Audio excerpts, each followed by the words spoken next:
Hello, and welcome to Energy Efficient Multifamily Building Operations, O&M and Energy Management, brought to you by the Oregon Housing and Community Services Multifamily Energy Program. We'll start by talking about operations and maintenance. There are a few primary considerations for energy efficient operations. First, as a building operator, we're working with an existing building, so we have limited options. We might want our wall to be better insulated or our equipment to be more efficient, but we have to work with what we have. So the key is to control and reduce waste, which is different than using less. To use less, you could just scold people and say, take shorter showers, don't use hot water, turn your thermostat down. But that would result in compromised comfort, and that's not what we want. We want to control and reduce waste. And to do this requires partnerships. Ownership and management, maintenance staff, and building occupants all need to work together, and we need to ensure that everyone's educated so that the building can be operated efficiently. There are a number of benefits of energy efficient building operations, including substantial energy savings, lower operating costs, no sacrifice of comfort or productivity. In fact, we should see an improvement in comfort and productivity, as well as better information for making capital improvement decisions. So what are the different types of maintenance? The first is reactive maintenance, which means running a piece of equipment until it fails. And this is extremely popular. Why? The answer is that there's no thought necessary for reactive maintenance, and people think that it's the lowest cost approach, but we'll see in a moment that that's not the case. There's also preventative maintenance, which means performing maintenance on a scheduled basis based on time or runtime of equipment. Things like pump lubrication, replacing filters, or servicing of HVAC equipment is typically a preventative maintenance strategy. There's also what's called predictive maintenance. This may require instrumentation that enables building operators to predict when a piece of equipment is likely to fail. So as we discussed, we want to avoid reactive maintenance and move toward preventative and predictive maintenance where possible. And to do this, we'll need a maintenance plan.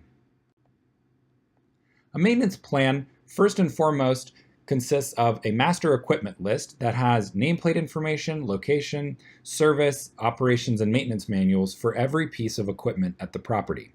It also includes a preventative maintenance or PM chart.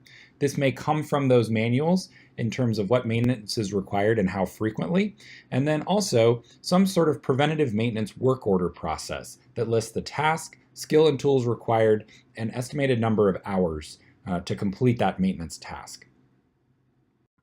In addition to our maintenance plan, we need to ensure that we have energy efficient procurement policies. So we can start by asking, what's on hand for as-needed replacement or repairs?